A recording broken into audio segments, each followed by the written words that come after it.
Welcome back mga kalapatid. So nandito na tayo sa Napi Beach.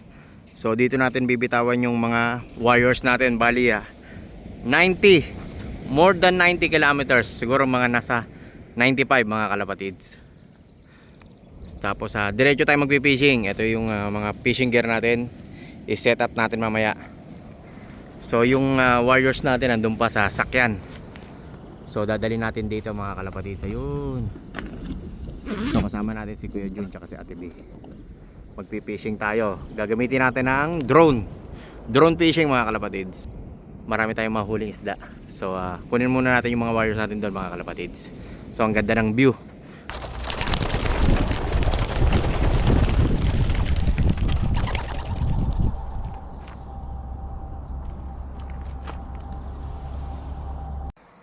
Good morning mga kalapatids. So for today's video ay magbi-mid toss tayo.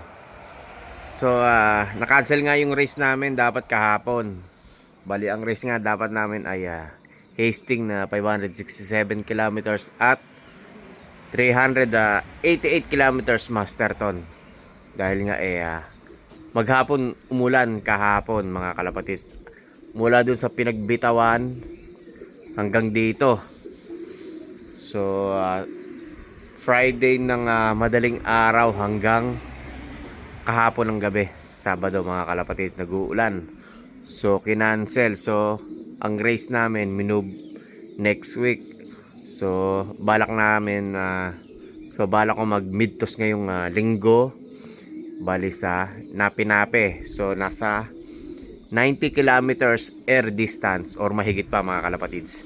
So first time ko mag-toss doon dahil nga magpi-fishing din ako doon. So susubukan kong mag-drone doon kung anong isda mahuhuli natin doon mga kalapatids.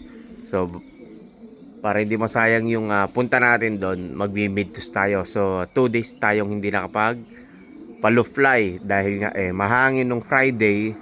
Tapos kahapon ay maghapon nag-uulan mga kalapatids. So tingin ko maganda naman ang panahon ngayon. Ayan mga kalapatids. So ang oras nga ngayon ay 6 AM ng umaga. So ang biyahe namin mga kalapatids nasa 2 hours. So darating kami doon. Kung aalis kami ng 6:30. So mga 8:30. Bago mag 8:30 nandun na tayo. Tapos bibitawan natin. Gagamitan natin ng clock.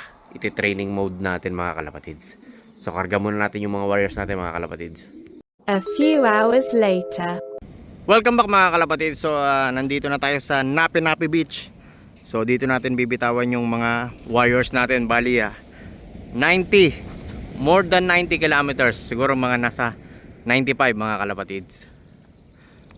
Tapos diretso tayo magpi-fishing. Ito yung mga fishing gear natin. I-set up natin mamaya. So yung warriors natin nandun pa sa sakyan.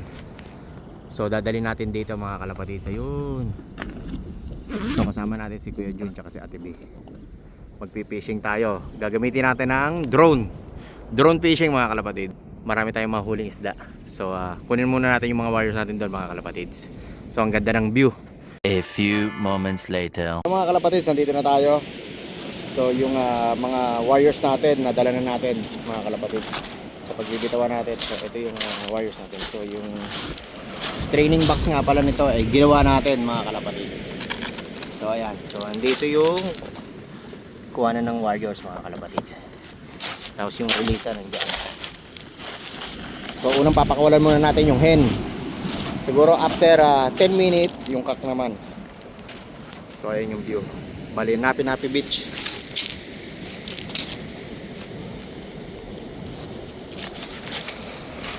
So maganda ang panahon nga. So naka-on yung clock natin doon mga kalapatids. So pakawalan natin, hen muna papakawalan natin mga kalapatids.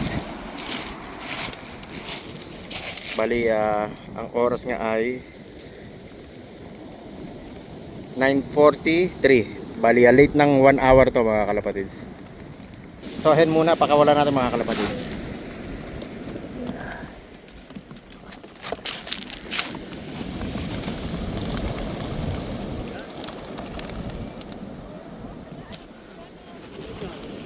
$15, 15. Mamaya ano naman, 21 yung kak pa yun.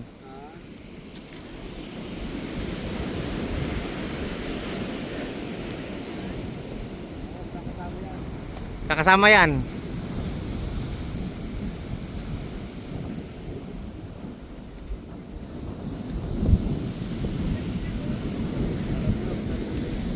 Alam mo na yan, Kuya Jun.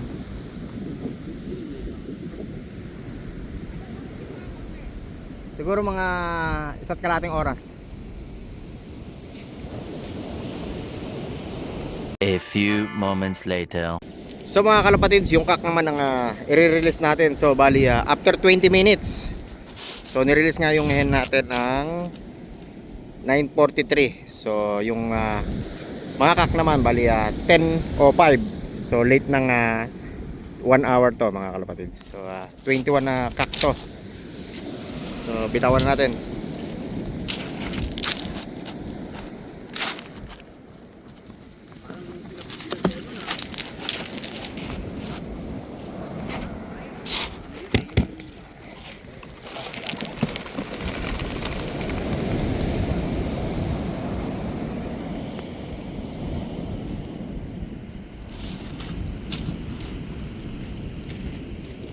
Ayun na yung kak ko yun.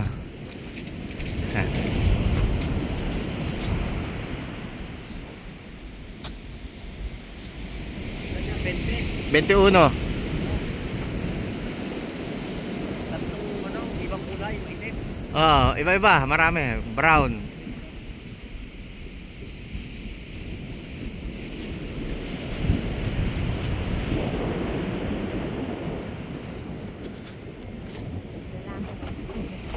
So magpi-fishing muna tayo mga kalapatids. Ayan. So nagse-set up na tayo. Ayan oh. Bali 4 na kawel. Gagamitin natin ng drone. Ayan.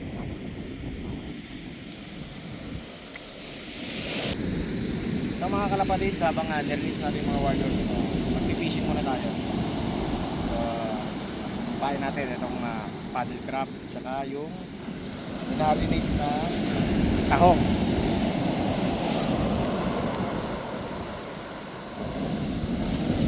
Apat ang kawin natin dito. Ayun, kila Kuya Jun.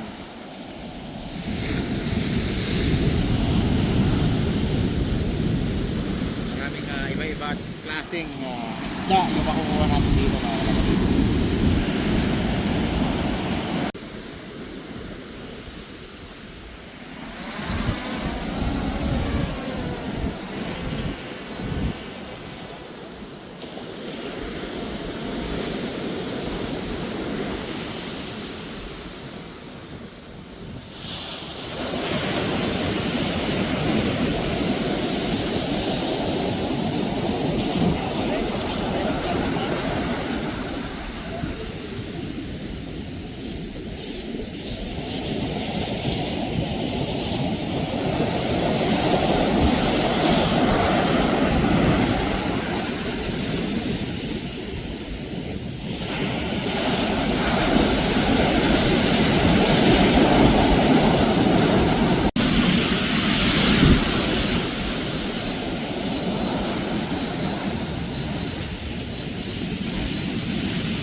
A few hours later. So mga kalapatids, nakauwi na tayo. So ang oras na nga ay 4:50. So late ng isang oras to. So hindi ko alam kung ano oras dumating. So 36, ayan, kompleto yung warriors natin mga kalapatids. Bali, sino yung unang paklak natin? Yung sa mga hen natin mga kalapatids. Ayan, si 3951, 11, o 6. So, nirelease natin ng 9:43. So, 1 hour, 23 minutes yung nilipad ng warriors natin mula sa 90 plus kilometer mga kalapatids. Tapos yung pangalawang paklak natin, si 2449. Ayan. Magkakasabay naman lahat yan mga kalapatids. Ayan, si 3925, si Diwata. Si 3952, anong oras kaya? 2439. Bali 15 yung hen natin dito mga kalapatids. 14, ito. Ayan, magkakasabay yung ano natin mga kalapatids, yung hen natin. Tapos yung mga kak natin, after 25 minutes ata o 20 natin pinakawalan yon. So 11:30. So bali 10:05 ata natin pinalipad yon mga kalapatids. So bali 1 hour 25 minutes mga kalapatids. Ayan, si 2446. Kasabay naman ata ito. Ayan, no? 11:30. Ayan, no? 11:30, 11:31, 34, 35. Oh, ito yung nahuli, si 1862, 11:44. Tsaka yung 2443 natin mga kalapatids. So, kompleto yung ibon natin. So, papakain muna tayo ng mga warriors mga kalapatids. Tapos bukas ng umaga ipapaloop line natin. So kargahan ng warriors natin sa Huwebes mga kalapatids. So 2 gabi sila sa truck. Bali 2 race nun, Hastings na 567 kilometers at Masterton na 388 kilometers. So hanggang dito lang mga kalapatids yung mid-toss natin bago natin ikarga sa Thursday. Ayos na ayos, kompleto. So hanggang dito lang. Don't forget to like, share, subscribe. John and Danny Loop Pigeon Racing. Ingat and happy flying sa inyong lahat. God bless mga kalapatids.